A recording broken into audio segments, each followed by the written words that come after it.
Eh bien, bonjour. J'ai un invité exceptionnel aujourd'hui qui connaît un peu le monde du travail, puisqu'il a été le premier ministre du Travail en 81 sous François Mitterrand. C'est Jean Auroux. Bonjour Jean Auroux. Bonjour. Merci d'avoir accepté notre invitation. Ah ben, ça me fait plaisir de continuer le dialogue avec quelqu'un que je connais et que j'apprécie. Alors, je voulais vous interroger sur votre avis sur les ordonnances Macron, ce que ça a donné, et aujourd'hui, où on est en bout de quinquennat et où on est en bout de mandat des élus de CSE aussi, et où on est en période de renouvellement des CSE, comment vous avez vu évoluer ces ordonnances Macron rentrées dans l'entreprise, cette disparition du CHSCT dont vous êtes le papa, vous êtes le papa du CT, pas du CHS, mais du CT. Comment vous avez vécu ça? Comment vous avez regardé ça? Et quelle est votre opinion aujourd'hui sur quel bilan vous en feriez? Alors, d'abord, quand les ordonnances Pénicaud-Macron, et surtout Macron, ont été publiées, j'ai été vraiment très fâché de voir que malgré les questions que le monde du travail se posait, certains politiques n'hésitaient pas à remettre en cause des acquis qui avaient été validés non seulement politiquement, mais par l'expérience. Et à cet égard, c'est une régression majeure qui a été faite. D'abord, lorsque en 81, on m'a demandé de faire des nouveaux droits des travailleurs, j'ai rencontré les partenaires sociaux et on a débouché sur ce que j'appelle souvent une coproduction législative, parce qu'ils ont été très associés à tout ce que nous avons proposé. Mais il y avait des idées essentielles, c'est de donner un peu plus de pouvoir aux travailleurs dans l'entreprise. J'avais proposé en 81 soit la cogestion, soit la codétermination à la française. Personne n'en a voulu. Je regrette cette situation, mais donc j'ai essayé de mettre le plus possible de démocratie dans la vie d'entreprise. D'où le renforcement des organisations syndicales, dans les moyens, dans les protections. C'était aussi le droit d'expression. Comme j'ai l'habitude de dire, l'entreprise ne doit pas être le lieu du bruit des machines et du silence des hommes. Et je sais que vous travaillez sur les droits d'expression. Je m'en réjouis, à condition qu'en face du droit d'expression, il y ait le devoir d'écoute, parce que autrement, c'est un exercice vain. Et donc, renforcer les institutions représentatives avec deux registres, le comité d'entreprise qui avait pour vocation de suivre la vie économique de la vie de l'entreprise en général, de sa stratégie, etc. Quelque part, une espèce de coach économique du chef d'entreprise. Et puis d'autre côté, la dimension plus humaine, c'était les CHSCT. Donc, il existait avant les CHS, c'était depuis l'après-guerre, c'était plutôt des institutions sécuritaires et hygiénistes, pour aller vite. Il y avait néanmoins les comités, les commissions d'amélioration des conditions de travail, mais pour plus de 300 salariés. Et j'ai donc jumelé l'ensemble en élargissant ses fonctions. Par exemple, le droit d'ester en justice, hein, et d'autre part, ramener ça à des seuils qui soient plus convenables, c'est-à-dire autour de 50 personnes. Donc, et moi, ce qui m'a le plus heurté et montré l'esprit négatif du gouvernement et du président, c'est que cette institution CHSCT qui a fonctionné pendant 30 ans, et très bien, les gens qui travaillaient là-dedans, les salariés, les délégués, étaient devenus des gens extrêmement compétents dans leur domaine, ils avaient fait des formations et ils connaissaient le métier, ils connaissaient les technologies, les avantages, les inconvénients, les risques. On avait fabriqué, produit, si j'ose dire, fabriqué est injuste, produit une catégorie d'experts de gens du milieu, du travail, qui apportait des solutions. Ça n'empêchait pas qu'ici ou là, on pouvait faire appel à des spécialistes, à des experts, à des techniciens qui suivaient les nouvelles technologies. Mais donc là, c'était quelque chose qui avait réussi et qui a été supprimé. Et le plus scandaleux, c'est que ça a été fait au moment où arrivent des risques nouveaux, comme la pandémie virale que nous subissons. C'est vraiment à contresens de l'intérêt des salariés et à contresens de l'histoire. Et là, j'avoue que je ne décolère pas et j'espère bien que la situation politique, même sur les interrogations sur le sujet, permettra de revenir à des choses plus importantes. Ici ou là, on voit que beaucoup de gens s'interrogent sur la finalité du travail, sur l'importance qu'elle doit avoir dans la vie personnelle.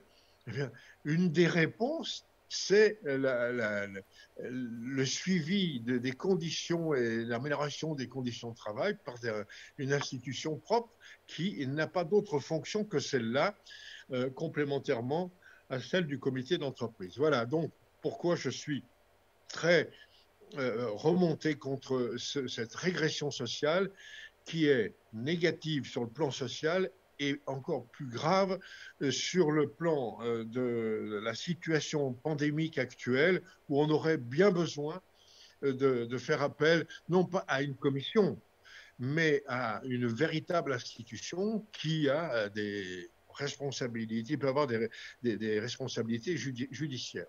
Voilà un peu mon idée aujourd'hui sur cette démarche. Et dans ce que j'entends du côté de la droite actuellement, ben, je ne vois pas beaucoup de raisons d'espérer. Et du côté de la gauche, je pense qu'il lui reste 15 jours à peu près pour réfléchir à son destin. Alors, il m'arrive de vous citer souvent. Un jour, je vous avais demandé si vous étiez ministre aujourd'hui, est-ce que vous seriez en capacité de refaire les lois dites loi Auroux et vous m'aviez dit non, parce qu'à l'époque, j'avais affaire à des capitaines d'industrie. Aujourd'hui, on a des banquiers. Vous m'aviez dit ça il y a une dizaine d'années.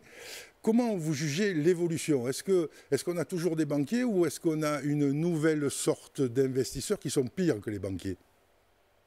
Alors, on a un peu la conjonction des deux. Il y a eu la période de la tyrannie des industriels, le pouvoir tout puissant des industriels, qui est plus progressivement a été supplanté par le pouvoir tout puissant des financiers. Et donc, je pense à ce niveau-là que pour refaire le droit du travail, bon, il y a deux choses. Un, il faut qu'il y ait une volonté politique qui remette en cause le poids de la finance privée sur l'ensemble de l'espace économique, mais au-delà, public, médiatique, etc. Et puis, d'autre part, il faut qu'on sensibilise les salariés, le monde du travail, à la possibilité de repenser collectivement un certain nombre de choses. Et à cet égard, j'en veux beaucoup au gouvernement et au président d'avoir sacrifié les corps intermédiaires. Hein, les syndicats, c'est inutile, on les a un peu retrouvés, mais c'est scandaleux de voir qu'une société, ça n'est pas simplement un État et des citoyens, encore que à la Révolution, quand il y a eu les fameuses lois qui ont supprimé les corporations, eh bien, le discours des révolutionnaires, c'est-à-dire il y a l'État et les citoyens. Et avec le style Macron, on revient un peu à cela. C'est une erreur fondamentale. L'homme a besoin de partager, de dire, de discuter, de proposer, d'avoir des débats publics. Et donc aujourd'hui, je pense qu'il faut une volonté politique relayée d'une façon nouvelle par l'expression du monde du travail, des jeunes notamment, qui en ce moment s'interrogent sur le sens du travail, sur le devenir de la société, le devenir de la planète. Il y a des choses à dire et on ne sait plus les écouter. On les laisse un peu dans leur propre sphère, alors qu'il faut qu'on arrive à retrouver une démarche collective. Moi, j'avais essayé de faire cela. Je rappelle que il y avait donc des syndicats moins nombreux, mais plus puissants. Et il faut, pour recommencer, je pense, relancer les choses, il faut donner des pouvoirs et des moyens supérieurs aux organisations représentatives, celles qui sont institutionnelles, comme le CHSCT, les CE et d'autres institutions.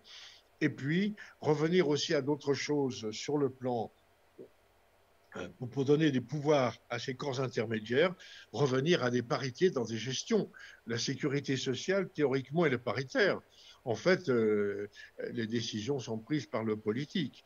Et donc, il faut redonner du pouvoir à ceux qui représentent la société d'une façon concrète, permanente et locale. Et non pas la technocratie qui a aucune idée de la réalité qui constitue sa propre réalité et considère que le monde doit s'aligner sur ceux qui pensent, sauf qui pensent à côté du concret, à côté de la vie. Et c'est des constructions intellectuelles et ce n'est pas la réalité du vécu. Soyons justes, le président de la République actuelle n'a jamais dit pendant la campagne électorale que son ennemi était la finance. Donc là-dessus, il a été en droite ligne de son programme et de sa vision de l'Europe et de la France, maastrichtienne. Est-ce que vous avez de nouvelles craintes sur... Parce que le Code du travail est certainement le code qui a été le plus réformé depuis que François Fillon était ministre du Travail. Je crois que ça a commencé là, avec les lois sur le DIF. Et puis d'année en année, il y a eu chaque fois quelque chose de nouveau et on en arrive aux ordonnances Macron. Est-ce que vous pensez qu'il va y avoir encore un glissement où le prochain va faire ce que celui-là n'a pas osé faire? Alors, tout d'abord, je suis toujours fâché quand on dit que le code du travail est trop compliqué, etc. Bon, c'est pas vrai. C'est pas le plus compliqué de tous. Je vous renvoie au code du commerce, par exemple, ou à d'autres codes de l'urbanisme qui sont au moins aussi épais et aussi compliqués que le code du travail. Cela étant dit, je pense qu'effectivement, le monde a changé, la place de la finance, des nouvelles technologies, de la robotisation, de la vie individuelle, des délocalisations en province ou ailleurs. Le monde a changé. Mais il faut donner la parole à ceux qui vivent ce changement et pas toujours de façon volontaire, à ceux qui subissent ce changement. Donc moi, je crois qu'il faut repenser d'une façon tout à fait nouvelle un certain nombre de procédures, de discussions. Moi, je suis très fâché de voir que le droit d'expression que j'avais invité dans l'entreprise, on l'a retrouvé un peu autour des ronds-points. Et alors c'est vrai que bon, certains syndicalistes n'étaient pas très chauds parce qu'on disait c'est nous qui devons organiser, etc. Le patronat disait le droit d'expression, ça consomme du temps et c'est peu productif. L'encadrement, notamment de proximité, dit c'est moi qui allons passer des mauvais moments parce qu'on va nous critiquer. Certains salariés, c'est plus émouvant, me disaient, tu sais, moi je ne sais pas parler en public. Et s'il faut que je parle, je n'ai pas toujours les mots ni le savoir-faire et je ne vais pas m'en tirer bien. Donc, il faut repenser, il faut rendre la parole. On ne sortira pas de la situation actuelle sans rendre une parole concrète, vraie et vécue, et pas le complotisme ou les réseaux sociaux qui sont enfin des perversités dans certains cas de l'expression des gens. C'est de l'émotion plutôt que de la raison. Alors, on ne peut pas fonctionner uniquement sur l'émotionnel, mais il faut du vécu et de la raison.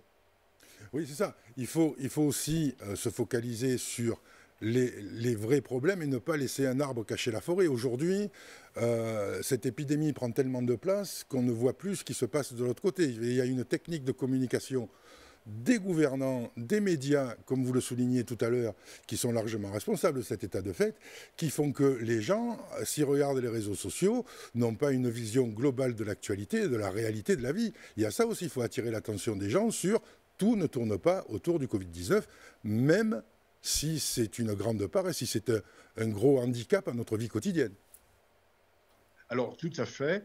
Je crois que les journalistes doivent s'interroger sur leur façon de fonctionner, notamment les chaînes en continu, qui sont en concurrence permanente, surtout quand elles sont privées, et qui cherchent plus l'effet médiatique que l'information responsable. Et donc, je note et je observe comme vous que ce qui se passe aujourd'hui est occulté par le virus et ne permet plus de voir un certain nombre de problèmes. Je pense aussi aux conditions de travail, aux conditions de rémunération et notamment sur la question qui me préoccupe toujours, c'est le fait que le travail qui a la plus la dimension humaine, c'est-à-dire celle de la relation, enfin, des aides ménagères, des infirmières, qui ont comme relais, enfin, en face, qui sont des face-à-face avec des hommes, soient moins bien considérés, payés et reconnus que des gens qui ont des face-à-face avec des chiffres. Ça me gêne beaucoup. Pour rester sur les médias, il y a quelque chose qui me hérisse également, c'est le développement d'un nouveau métier qui s'appelle le commentariat. Alors, nous avons alors, je comprends bien que pour les presses, les journaux, notamment télévisés, rassembler 3 ou 4 commentateurs, ça coûte moins cher que de faire des enquêtes fouillées sur le terrain. Mais ces gens-là, et qui se retrouvent presque quotidiennement, qui sont pas forcément spécialistes de grand-chose, mais qui pèsent sur l'opinion et qui, dans certains cas, la faussent ou la déforment. Ce commentariat, alors, il y en a quelques-uns qui émergent un peu, qui sont plus sérieux, mais il y en a d'autres qui sont là pour faire bon, pour avoir leur pige, et c'est tout. Et ça, c'est une dérive avec les réseaux sociaux, auxquels parfois il y a de bonnes choses et puis il y a le pire. Dans les commentateurs professionnels, il y a aussi beaucoup de déchets, je peux vous dire. Mais oui, ils arrivent tellement à avoir de l'influence quelquefois qu'aujourd'hui, il y en a un qui se présente à la présidence de la République. Vous avez remarqué aussi, j'ai remarqué également qu'il y en a quelques-uns dont les convictions se sont quand même assez datées. Et inquiétante d'ailleurs. Mais tout à fait, c'est là. Je veux dire que. Mais regardez ce qui se passe dans un certain nombre de pays. Il y a eu Trump. Dans le genre, est quand même un modèle. Mais vous avez des pays dans lesquels c'est en Ukraine, où c'est un animateur de télévision qui est passé. Je ne sais plus, dans d'autres pays aussi, vous avez des gens qui sont un peu, je vais être gentil, qui sont exotiques. Mais des gens sérieux qui ont un vécu, qui ont une histoire, qui ont une dimension humaine dans les relations et dans des décisions politiques, ça devient une denrée rare. Hein. C'est-à-dire que les repères politiques, il y a eu une période, on en parlait au téléphone avant cette interview, où on a voulu que les organisations survivent aux individus. Donc on a voulu bipolariser la vie politique avec la gauche et la droite. Et puis est arrivé Mélenchon qui a dynamité la gauche. Et puis est arrivé Macron qui a dynamité le reste. Et puis arrive Zemmour qui dynamite l'extrême droite. Aujourd'hui, où sont les repères ? Alors, c'est la bonne question. C'est la bonne question parce que ce sont plus des aventures personnelles que des démarches collectives de réflexion d'une nation qui pose un moment, qui prend le temps de réfléchir à son destin. Et là, on a affaire plus à des destins individuels qu'à la recherche de destins collectifs. Et alors, comme c'est une société qui doute, eh ben, on part, excusez-moi, on part dans des aventures, etc. Je sais plus quel était l'écrivain qui a écrit le doute rend fou, mais la certitude rend con. Alors, je ne prends pas entièrement à mon compte, mais l'idée d'incertitude fait qu'on on part pour des aventures. Et c'est là des aventures politiques dont on ne sait pas les conséquences à terme et qui peuvent très, très mal finir. Alors, votre expérience, On manque on manque de philosophes des Lumières pour éclairer un peu notre situation. Et donc, on a souvent affaire à des aventuriers ou des charlatans. alors, votre expérience et votre sens de l'orientation vous amènent vers quelle opinion sur le quinquennat à venir, sur l'avenir des travailleurs dans les 5 prochaines années? Alors, la situation est simple, où les gens de droite qui plaident plutôt pour l'individualisme, mais soucieux de l'intérêt du capitalisme, savent se regrouper. La gauche, qui, elle, plaide plutôt pour la démarche de solidarité, de démarche collective, elle reste en rang dispersé, très dispersé. Et je pense que c'est aux citoyens, peut-être d'ailleurs lors d'un premier tour, soit par l'absence de choix, et je pense au vote blanc, soit par d'autres démarches qui obligeraient la gauche à se poser des questions à tous les candidats de gauche aujourd'hui connus, de se dire qu'est-ce que vous apportez au monde du travail, qu'est-ce que vous leur dites pour demain, pour leur emploi, pour leur salaire, pour leurs conditions de vie, pour leur logement, pour leur famille, pour leurs enfants. Qu'est-ce que vous leur dites? Ne me faites pas des constructions intellectuelles, idéologiques en chambre. Il y a une technocratie de gauche hein, comme de droite. Mais là, je crois qu'il y a quelque chose. Alors, j'ai vu qu'il y en a quelques-uns qui envisageaient de se mettre en grève de la faim aujourd'hui à gauche pour demander. Bon, il y a peut-être des démarches nouvelles à trouver, mais moi, je crois qu'il faut peut-être que les choses vont se décanter lors de la campagne électorale si elle est honnêtement conduite en temps de parole entre tous les candidats, mais j'avoue que je suis un peu inquiet. J'ai trop d'affection pour le monde du travail, qui d'ailleurs me l'a bien rendu. Et encore aujourd'hui, 40 ans après, quand je retrouve des anciens, mais aussi des nouveaux, parce que je fais des conférences dans les universités, il y a une attente très forte. Et aujourd'hui, je pense que c'est le monde du travail. Tous ceux qui ont, soit qui ont le travail par la main, par le discours ou par l'économie, tous ceux qui sont là, ils ont envie de dire quelque chose. On ne les écoute plus. On n'écoute plus, on vous demande d'écouter et on vous demande d'obéir. Alors, vous êtes certainement toujours au Parti socialiste. Anne Hidalgo à 3,5, ça vous évoque quoi? Eh ben, je pense qu'il y a une erreur de casting en nous nommant un Parisien, une Parisienne. Non pas sur la personne, qui est une personne de qualité, qui connaît le monde du travail.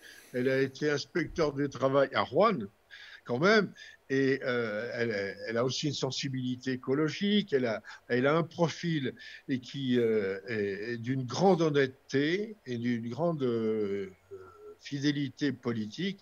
Le problème, c'est que son mode de désignation n'a pas été convenablement, à mon point de vue, convenablement conduit, et que le fait d'être parisien, dans le contexte aujourd'hui, est vécu comme un inconvénient.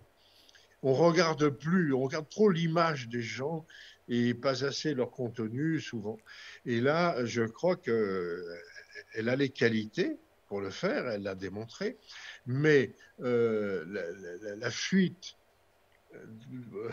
virale, si j'ose dire, des gens de la capitale, qui est l'absence de ménagement du territoire digne de ce nom, le poids de la... D'ailleurs, c'est assez curieux parce que on pourrait attendre la même chose de la part du côté de Pécresse. Mais c'est l'Île-de-France, c'est pas uniquement Paris. Et là, on a un réflexe anti-parisien qu'elle paye, hein, c'est sûr. Il Et je le faudrait... regrette parce que c'est quelqu'un qui pourrait apporter quelque chose de plus solide que bien d'autres. Est-ce qu'elle devrait jeter l'éponge? Je crois que c'est beaucoup trop tôt pour pour voir ce qui va se passer. Il y a trop de candidats à gauche, il y en a un certain nombre à droite, mais à droite, la procédure qui a permis de désigner Pécresse est quand même bon. Maintenant, il y a quand même Le Pen, Zemmour, il y a l'extrême droite. Je pense qu'il va y avoir un moment de prise de conscience à gauche où on pourrait abandonner l'idée des aventures personnelles et qu'on discute du programme. Moi, je suis quand même surpris de voir que la gauche refuse de discuter d'un programme commun, si j'ose dire. Parce que quand même, la personne est une chose, le programme en est un autre. Les Allemands, c'est pas pour moi un modèle absolu, mais quand même, ça peut être une référence utile.